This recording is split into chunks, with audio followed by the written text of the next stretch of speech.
জামাই আর কথা হলো জামাই কোনো কথা নাই আমি তো আপনারা ওষুধ করতে আমার ঘৃণা করে আপনারা আমি কইতেছি আপনি ওষুধ পাতি যাই কিছু আপনি বেচেন আপনার এলাকাতে বেচেন আমার এলাকা ঢুকছেন কেমনে জামাই বাবা আসলে হলো এই হারবালের ওষুধ আমাকে এলাকায় তো বেশি কিন্তু হঠাৎ করে আজকে গাওয়ালে বেরোছি মানে বেচতে কোন সময় তো তোমাকে এলাকায় ঢুকে গেছে আমার একটু খেয়াল নাই আমার এলাকা তো না আমরা জান যাব না আপনি পেছাল পারবেন না আপনি যে কামটা বাবা হারবাল হসুর এই এলাকায় ঢুকে গেছে গা তোর একটা হসুর আসলে লাজ লজ্জা বলতেই নাই এত যে অপমান করে দেয় এলাকার মানুষ তাও শরম হয় না এখন উত্তর দে হসুরের বাচ্চা তুই উত্তর দে আসলে হয়েছে কি তোর যে জিয়ারে তোর হারবালের ওষুধের কথা যে কইতাছে তোর শরম করে না এটা তো ওষুধ এই ওষুধ খাইলে মানুষের রোগ সারে আর হারবালের ওষুধ থাকুক আর কারবালের ওষুধ থাকুক এর তো সমস্যা নাই রে মা রোগ সারে গাব গাছের মোতা যেমন আপনি ওরকম আমার মুন্ডা চাইতেছে মোতাই না যদি আপনারা দুইটা বাড়ি দাও যাইতো খালি আপনি যদি আমাকে সম্পর্কে তাওই না হইয়া দুলাভাই হইতেন আপনারা আশ্রয়তাম কি বেটা কেমন কি বেটা আপনার কোন এখন আমি কি পয়সা আছি না তুই মইরা গেছি আমি বুঝতাছি না এরকম লোক মাইয়া তুই কেমনে বিয়া করছিস একবার মরছি আমি কই হারবালের ওষুধ না কোনো বালের ওষুধ না আমি আর ওষুধ বেশি এই তাওর বাচ্চা তাওই এলাকায় যখন ঢুইকা গেছেন গা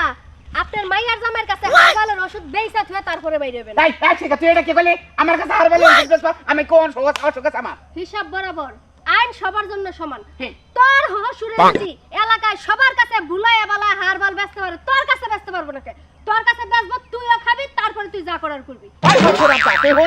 হনান হসুরাব্বা তুই হন তোর মেয়ের জামাই সামনে অমান হবে না হ্যাঁ তুই আমার হারবালের ওষুধ দে হারবালের ওষুধে কি কাম করো না আমি জানি না না এই ওষুধে কোনো কাম করে না এই ওষুধ তোমার কাছে আমি বেচামু না হায় রে হসুরের বাচ্চা তুই যাবি কোনে তোর মায়ের কাছে ওষুধ বেচাতে তার বাদ তুই পাইতে থেকে হরবি তুই নুবাইতে এটা তোর হসুরও না পায়জামাও না আমার মুন্ডা চায় পায়জামাটা টাইনে ফারতাম খালি হসুর না যদি খালি এটা বলতো করইতো আলবাইতাম আমনেতে আইনাম না কামবা না আই ফোরা বাতে তোর বাবার কাছে ওষুধ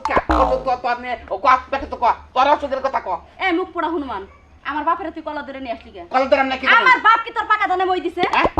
আমার বাপ কি তোর 10-20 লাখ টাকা খায়া বসে আছে আই খাচ্ছনি তোর বাবা টাকা পয়সা খাবো কে তার থেকে বড় ক্ষতি করে বইরেছে বড় ক্ষতি করে আমগো এলাকার মধ্যে ঢুকে কইতাছে যে গোরাসি কোন আগা মোড়া গোরাসি কোন এই ওষুধ রাখবেন ওষুধ হারবালের এনে কেমন মান সমান জানা এলাকার ব্যাগ বন্ধু বান্ধব আমার কত গণ্যমান্য লোক আছে তারা আমার কইতাছে কি কত তোর হসুরে গোরাসি কোন ওষুধ বেচে তারের মেয়ে যাবাই তুই আমরা আমার মাইয়া লাইছেন একবারে জামাই বাবাজি তোমার কাছে আমার একটাই অনুরোধ তুমি আমার মায়ের সামনে ওই আগা করে পেছল পাইও না ওটা কইলে গেলে চিবি বাজে মেয়ের কাছে শরম পায় আমি যে জামাই আমার যে ব্যাগে বহাই কইছে তোমার হসুরে আগা গোরা মোড়াসি গন এনে যে কয় তুই যা সামনে আমার বাপের নিয়ে এসে বাবা অপমান করতেছিস তোর কি মান সম্মান বলে কোনো জিনিস নাই ওই খাচ্ছিনি তোর বাবা অমান না আমি অমান করছি না আমার বাপ অপমান হয় নাই তো হইছিস তুই কারণ আমার বাপের এটা ব্যবসা এই ব্যবসা করে আমার বাপ আমারে এত বড় কইরা তুলছে তোর সাথে এই যে লাখ 4-5 লাখ টাকা খরচ করে তোর লগে বিয়াটা দিছে আমার বাপ কি ভিক্ষা করছে আমি যদি জানতাম যে তোর বাপে তলের চিকিৎসা করে তাহলে তোর আমি বিয়াই করতাম না বুঝছ কি তোমার একটা কথা কয়েছে আমি আমার এই ওষুধ আর তোমাকে এলাকায় কোনোদিন বেচবো না মারে আজকে একটা মুহূর্ত আমি দাঁড়াবো না যাবেনি যে তো তাহলে আমার দুইটা বড়ি দিয়ে যান ওষুধে পাওয়ার কি আমি দেখমুনি না বাবা আর এই কথা কইও না আচ্ছা তুমি একটা কাম করলা কি কাম করলাম আমার বাপের যে ব্যবসাটা এই যে গ্রামের মধ্যে আমার বাপের কলারটা ধরে নিয়ে এসে যে তুমি যে হেনস্তগুলা করলা এটা কি কোনো মানুষের কাম তোর বাপের কলা তুমি ধরেছি আমি তো ঠ্যাং বানিয়েছিলাম রাগের তেলায় হায় এমন জায়গায় যে ডাক দিছে ডাক্তার দাপুত করে আমার কানের মধ্যে ঢুকে পড়ছে শোনো ঢুকে পড়ুক আর যাই করুক সে ওষুধ বিক্রি করুক আর টয়লেট সাফ করুক সে কিন্তু তোমার সম্পর্কে শ্বশুর যা বলবা বুঝে শুনে কথা কইও খাচ্ছিনি তুই ঘরে যা তনে পারবো